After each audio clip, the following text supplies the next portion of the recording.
He carried 2 guns every day. Shot him a man in the West Virginia land.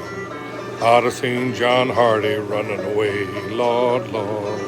I'd have seen poor Johnny running away. I got my Smith & Wesson Model 910 everyday carry. I got my 9mm. I got my keys, my leather carry pouch, and my month-long challenge, and my Buck Model 722 Spitfire, and the wallet. This is What You Totin' Friday, EDC, and Pocket Dump. Love all you knife nuts. God bless you out there, and take care.